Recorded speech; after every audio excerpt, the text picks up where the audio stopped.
여러분 안녕하십니까? 13,012명. 한국도 끝내 오미크론이 몰고 온 새로운 차원의 대유행 속으로 끌려 들어갔습니다. 정부는 오미크론의 전파력을 감안하면 2월 중순에는 하루 3만 명대, 2월 말에는 12만 명대까지 나올 수 있다고 예상합니다. 정부는 어떻게 대응하고 있고 우리는 어떻게 대비해야 할지 차분하게 정리해 보겠습니다. 먼저 이재욱 기자입니다. 코로나19 신규 확진자는 13,012명으로 처음으로 10,000명대에 진입했습니다. 어제보다 4,400명이나 늘어나며 하루 확진자 최다치를 다시 썼습니다. 전국 17개 시도 가운데 경기 4,221명, 서울 3,178명 등 14개 시도에서 역대 가장 많은 확진자가 나왔습니다. 오미크론의 확산세가 본격화되었습니다. 지난 주말 우세 종화 이후에 불과 며칠 만에 환자 숫자가 13,000명을 넘어섰습니다. 선별검사소는 하루 종일 북새통이었습니다. 코로나19 검사를 받기 위해 100대 넘는 차량들이 한꺼번에 몰려들었는데요. 지금 임시 선별검사소를 가득 채우고 주변 도로까지 줄을 길게 늘어선 상황입니다. 확진자 수가 많이 늘어나서 검사 대기 시간도 1시간 정도 늘어났고 평소보다 검사량도 2배 정도 늘어난 것 같습니다. 확산의 속도가 무척 빠릅니다. 오늘 신규 확진자 수는 일주일 전에 비해 2배가 넘고 2주 전에 비해 3배에 달합니다. 중앙방역대책본부는 오미크론 변이의 전파율을 델타의 3배로 가정했을 때 다음 달 중순에는 최대 3만 6천 명대, 다음 달 말에는 최대 12만 명대의 하루 확진자가 나올 것으로 예측했습니다. 유행 추이가 지난주 대비 2배 가까이 올라갔었거든요. 그렇다면 지금의 추이가 당분간 유지될 수밖에 없는 상황이다라고 봐야 될 것 같고요. 신규 확진자 규모가 연일 급증함에 따라 재택치료 환자도 3만 7천 명을 넘으며 역대 최다 규모를 기록했습니다. MBC 뉴스 이재욱입니다. 어제 민주당 송영길 대표가 인적 쇄신을 뼈대로 한 쇄신안을 내놓자 이재명 후보는 일체의 네거티브 공세를 중단하고 민생에 집중하겠다고 화답했습니다. 국민의힘은 이것도 쇼라면서 원래 하던 대로 하라고 싸늘하게 반응했습니다. 보도에 조명아 기자입니다. 민주당 송영길 대표가 쇄신안을 발표한 다음 날 30, 40대 장관 등용과 탈진영 통합내각 등 정치개혁 구상을 밝힌 이재명 후보. 대선 과정에서 격화되는 네거티브 공방으로 국민의 걱정이 커지고 있다며 네거티브 중단 방침을 선언했습니다. 저 이재명은 앞으로 일체의 네거티브를 하지 않겠습니다. 오로지 민생, 미래, 국민들의 삶에 대해서만 말씀드리겠습니다. 윤석열 후보와 가족 의혹을 향한 공세가 자신의 약점까지 노출시킨다는 판단에 정책 경쟁으로의 전환에 나선 것으로 보입니다. 민주당 선대위도 김건희 씨 녹취록과 무속 등을 공격하지 않겠다며 후속 조치에 나서는 한편 국민의힘은 이 후보 가족사에 대한 조롱과 빈정의 어조를 거두라고 지적했습니다. 윤석열 후보와 국민의힘도 민주당의 정치교체 선언에 동참해주기 바랍니다. 정치혁신 공약으로 제대로 된 경쟁에 나서길 촉구합니다. 국민의힘은 진정성을 믿을 수가 없다며 하던 대로 하라고 반박했습니다. 이 후보의 말은 너무 가볍게 뒤집혀 믿음이 가지 않는다. 물타기로 자신의 잘못을 넘어가려는 꼼수에 불과하다고 주장했습니다. 윤석열 후보도 검증은 국민의 권리라며 큰 의미를 두지 않는다는 반응을 보였습니다. 네거티브 수도 없이 하지 않았습니까? 저는 긍정적으로 생각합니다. 송영길 대표가 밝힌 재보선 무공천과 의원 제명 문제를 두고도 공방이 계속됐습니다. 민주당은 국회 윤리심사 자문위가 제명을 건의한 윤미향 이상직 박덕흠 의원 제명안을 내일 국회 윤리특위에 상정하기로 했습니다. 하지만 국민의힘 측은 박덕흠 의원의 경우는 사정이 다르다며 반발했습니다. 수사의 어떤 결과가 나온 것도 아니고 하기 때문에 그 세 분의 이름이 과연 같이 올라갈 수 있는 것인가에 대해서 좀 의문입니다. 이준석 대표는 재보선 무공천 문제에 대해서도 여당 내에도 반발이 있지 않냐며 공천 기준에 변화가 없을 거라고 밝혔습니다. MBC 뉴스 조명아입니다. 이재명, 윤석열 후보의 1대1 TV 토론을 금지하는 법원 결정이 나왔습니다. 유권자의 알 권리를 제한한다는 이유입니다. 이제 안철수, 심상정 후보까지 참여하는 사자토론을 해야 하는데요. 빠르면 다음 주 월요일에 열릴 수 있습니다. 구민지 기자가 보도합니다.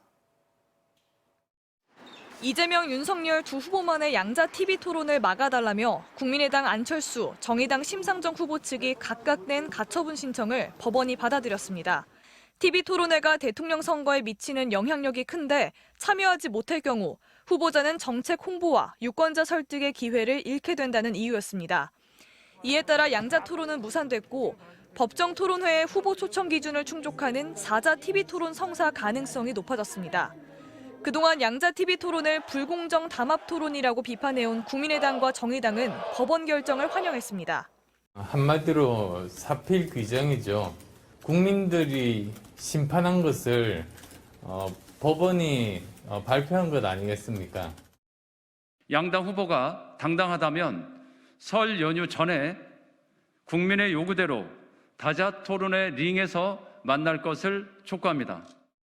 민주당은 당초 양자 토론을 원했던 건 아니라며 다자 토론 개최의 공을 국민의힘에 넘겼습니다. 모든 후보에게 공평한 기회를 주는 방식의 다자 토론을 지금이라도 하면 좋겠습니다. 판단의 여지를 드린다는 차원에서 다자 토론을 좀 받아들여주면 좋겠다. 안철수 후보가 끼면 토론의 질이 떨어질 거라고 주장하며 다자 토론에 부정적이었던 국민의힘은 양자 토론이 무산돼 아쉽다면서도 다자 토론도 마다하지 않겠다고 물러섰습니다. 양자 토론을 하기를 기대를 했는데 많이 아쉽습니다. 이 판결의 취지를 존중해서 실무팀에서 아마 준비를 할 것 같습니다. 법원 결정 직후 지상파 방송 3사는 토론 개최일로 1월 31일과 2월 3일을 제안하고 오는 28일 실무 협상을 하자고 4당 후보 측에 전했습니다. 4당 모두 실무 협상에 참여하기로 해 논의 결과에 따라 20대 대선 첫 대선 후보 TV 토론이 이르면 오는 31일 열릴 전망입니다. MBC 뉴스 구민지입니다. 부산의 한 중학교에서 남자 교사가 여학생들에게 상습적으로 성범죄를 저지른 사실이 드러났습니다. 부적절한 문자와 대화 그리고 성추행까지 일삼았다고 하는데요. 학생들과 학부모들이 항의를 하자 이 학교 교장은 선생님이 잘생겨서라는 황당한 답변을 했습니다. 김윤아 기자가 단독 취재했습니다. 부산 연제구의 한 중학교. 30대 남자 교사가 여학생에게 보낸 SNS 대화 내용입니다. 예쁘다, 보고 싶다, 가슴이 부각된다, 섹시하다는 노골적인 표현에 골반이 넓어야 한다는 말까지 나옵니다. 피해 학생은 한두 명이 아니었습니다.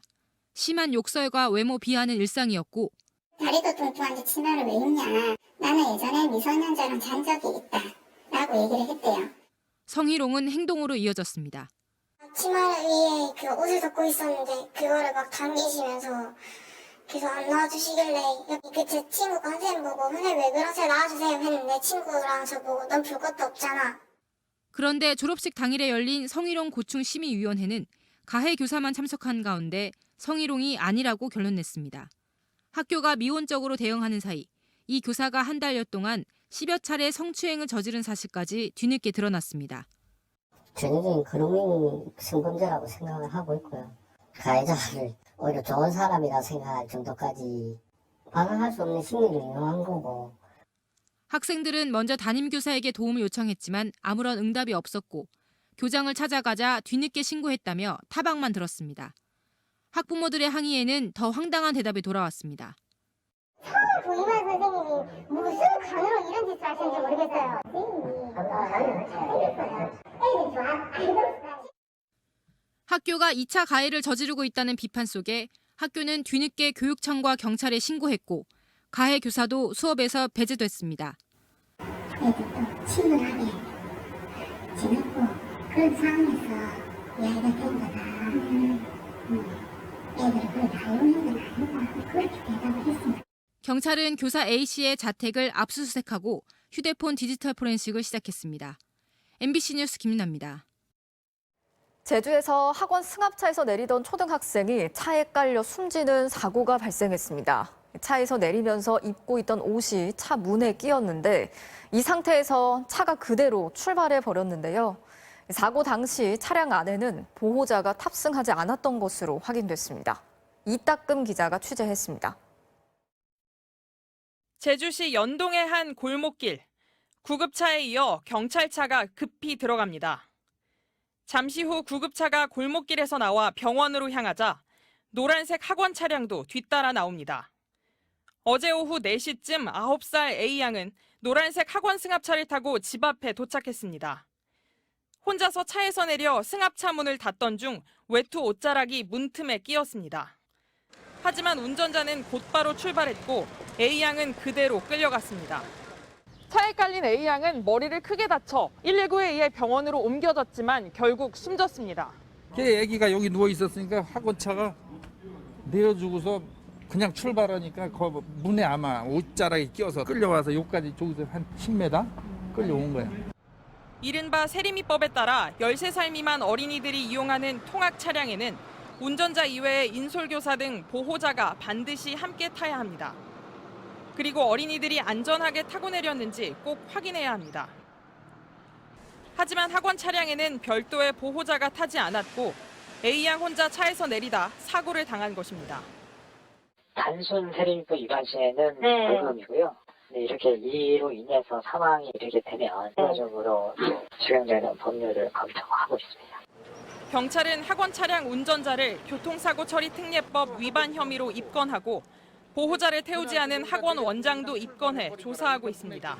MBC 뉴스 이따금입니다.